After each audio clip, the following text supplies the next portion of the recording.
Hello. Oh, so exciting. Andrea and I have, we've been at it again. We've created a new collaboration kit. This one is called Tag Fab-rication. So Tag Fab or Fabrication Kit is what I keep calling it. I'm going to show you the tags, but we have literally I've just printed all of them. So this is my half of the kit and Andrea's half of the kit. Some of these I've backed because I'm going to probably be filming most of the day, and I got these prepped yesterday. So these tags are designed for you to work onto, to layer, to create backgrounds really easily. Basically, you don't even have to create a background if you don't want to, because everything is done for you. And there are lots of tags in lots of sizes. I'm just going to flip through these quite quickly. I mean, there are, in each kit, there are 10 pages of tags and ephemera. There is one short out of this because I cut it really badly. So there's one tag short, but I think you can tell that, you know, with the both kits together are pretty substantial. So many options, so many things you can do with them. You can use them as is. This is a bit difficult. You can use them exactly as they are, you know, just mounted. You don't have to do anything to them. But there's a lot of possibilities for these. So in preparation for me making some tags and showing you some of the things I'm going to do with them, I'm going to do a little bit of heat embossing today. Or first off, I'm probably going to be putting several of the videos, or at least 2 videos, live in one go. So this is just a very, very quick flip of the kit. It probably would have been easier if I'd have left them in the kit, in the pages, but I needed to cut them and prep them ready for today. Now, also, we both have in each kit a page of the tags or some of the tags, 9 I think on a page, that have been shrunk down. So this is an additional page. This is page 11, which is not, you know, this is the main kit, and then all of these smaller ones are on the additional pages. And then there's a few little tea cards, and on top of that there is also now some of this is doubled because I've printed it more than once. There are pieces of ephemera, there are numbers. I'm going to leave these out because these are one of the things I want to do. There are tabs, there are butterflies, there are toadstools for you to sit your little Tim Holtz dolls on. There are labels, there's some birds, lots of butterflies. Let's get some more of those out. Lots and lots and lots of butterflies. There are little discs. There are loads and loads of words and phrases. Everything that you would need to build a pretty substantial tag. Would you believe I can't actually find what I'm looking for now. Let's do one of those. Okay, right, here we go. I want some of them. I want one of those. Let's do that bird and that bird, that flower even. Okay, so that's the kit. That's the kit. Lots and lots of bits and pieces for you to use on these tags. So you can fabricate your own tag. Okay, so heat embossing. I'm going to be using 2 different powders today. I needed something that I'll put in there. I'm going to be using, I've got lots of different clear ones. This is the cheapest one, and I've used an absolute ton of that. Is that one clear? Yeah, this one's clear as well. This I think is a local seller.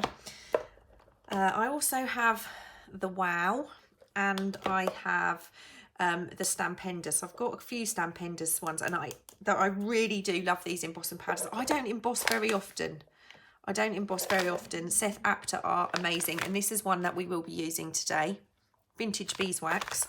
That's my new favourite thing ever, I must say. Oh, also with inks, I have a few of the clear embossing inks. This one's in a pretty bad way. Got a lot of ink on that one. But I'll be honest with you, I prefer this. I love this. This is amazing stuff. So I'm going to be using that to do my heat embossing today. And I'm going to be using this one. Okay, the clear ultra thick.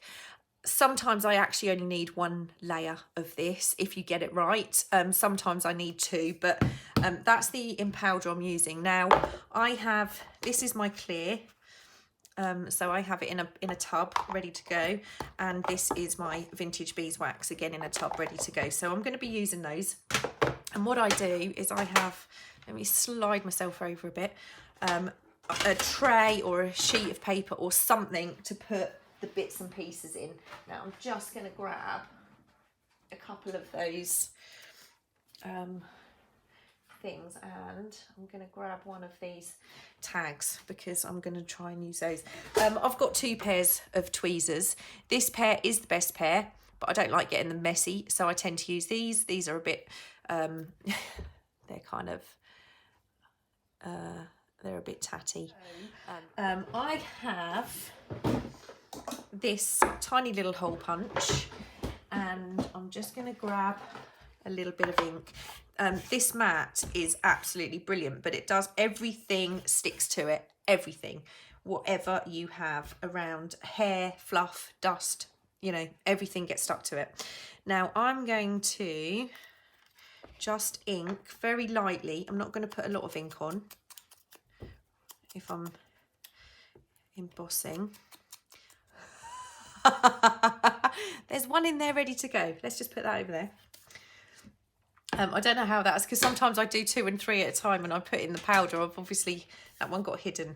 I do make an awful mess when I do this, and you could probably wear gloves. I've still got ink. Actually that's patina, metal patina on my fingers from doing my rusty paper clips. So yeah, that doesn't come off very easily. You probably do want to wear gloves.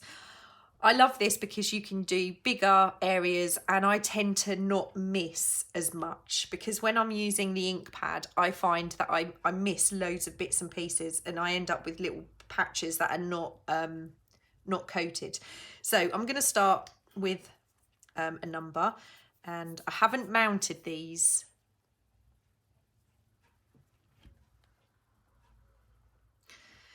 And as if by magic, everything's now mounted.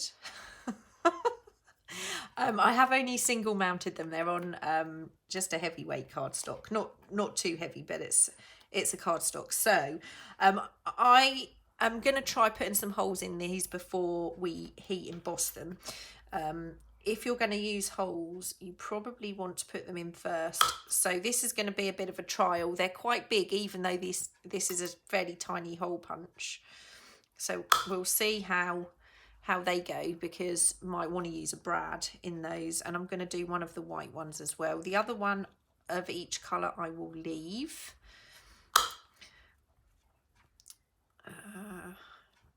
Okay. I want to hold in the top of this. Now it's cut off a bit of the 9, but that's okay. I'm fine with that. Should I do one of the numbers? No, let's have a look. I don't know if I want to put a hole in those either. I'm going to put a hole in the top of the tag. In actual fact, I'm going to put a full-size hole in the tag.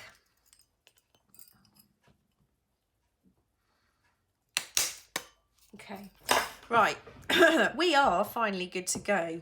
So I'm just gonna, those ones are not mounted, so I'm gonna pop these ones down here, and we will start those ones. Oh, I also mounted one of the little phrases. I've not, when you heat emboss black, if you have your heat tool too close, it will actually give it a kind of misty feel to it.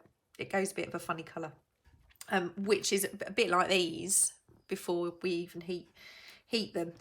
So let's start with a nice simple round one. We've also got our round one over there. So what I do, the heat tool is going to be quite cold, so it's going to take a little bit longer.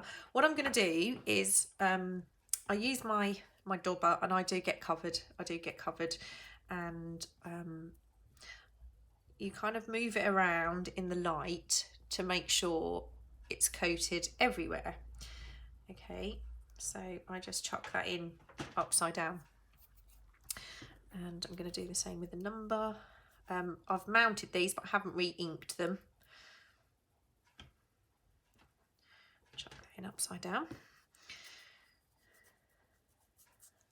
The first one always takes the longest because you need your tool to heat up a little bit.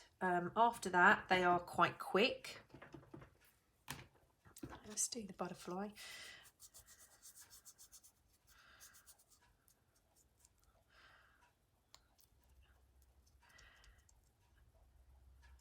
Okay, right, I'm going to put the lid on that and move that out of the way. And now I'm just going to,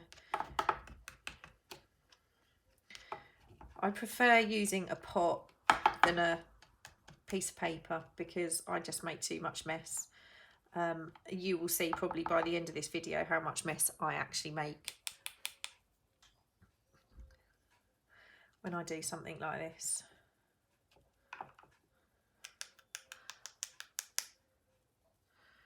Now some of these may need an extra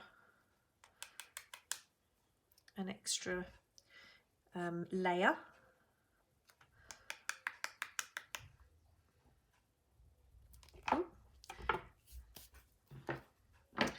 This one definitely will because I've actually missed the corner. So just lift it up with my fingers. Yeah, I've missed a corner on that one. So that one I'm going to actually have to use the ink on again. Right, now I'm going to bring the camera down. So I'll turn the sound off and you'll be able to see these heat. Hopefully the tool will not be in the way. Okay, so just to show you, when I'm using something like this, what I do is I hold it by the corner and I use the heat gun what I do is I hold it from the corner and I'll hold my heat tool at an angle pushing towards my tweezers. Now very occasionally it will flip up and turn over, and what I do then is just put it back in here and reheat. Cat's woken up. She doesn't like the heat tool. So I'm hoping you're going to be able to see if I can bring it down any further.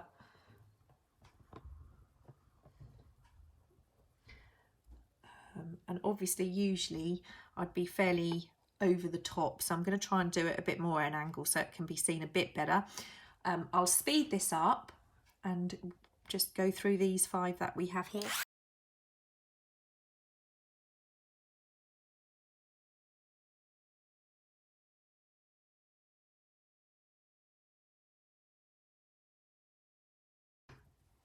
Okay, I'm just going to slide that over there. I've actually had my heat tool way too close to that one. Okay, so what I'm going to do is I use one edge of my tweezer and just pop it in the hole so it can kind of move around but it won't go too far. And I'm going to do the same again.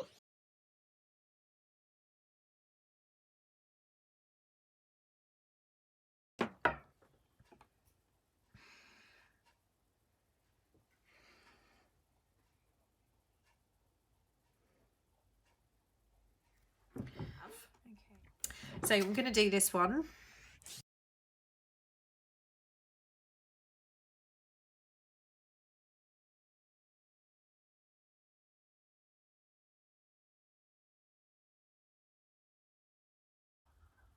It's got a little bit of a textured feel to it, but it's quite subtle.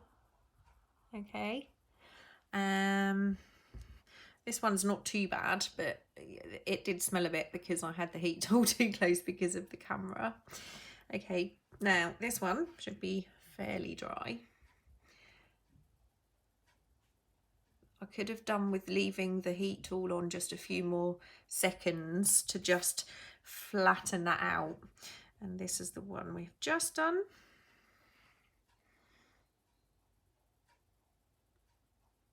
Okay.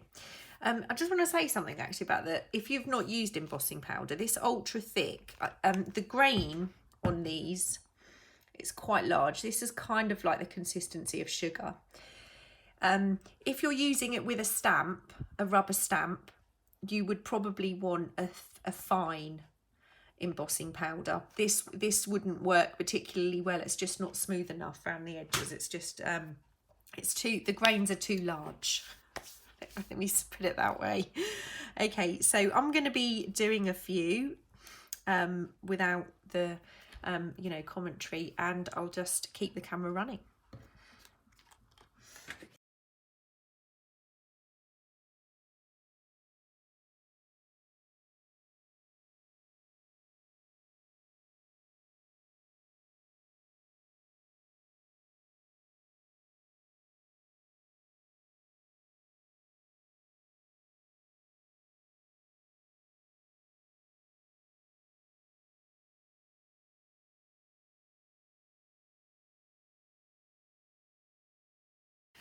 Okay, so I think that's probably enough for on camera.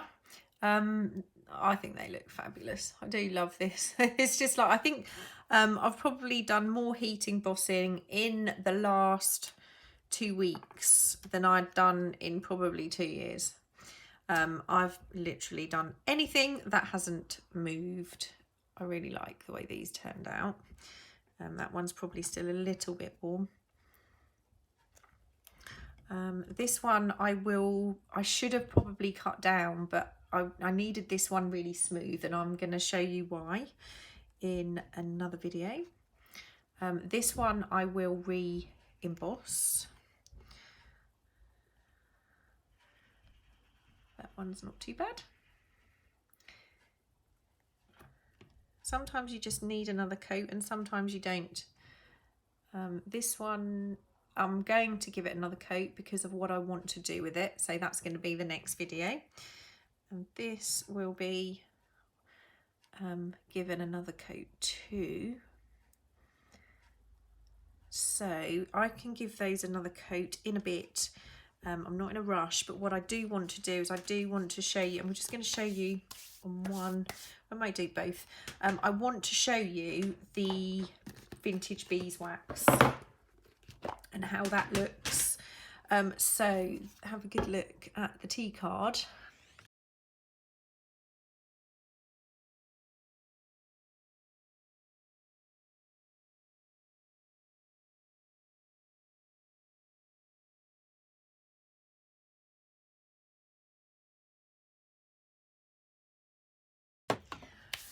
Okay, I am so in love with this.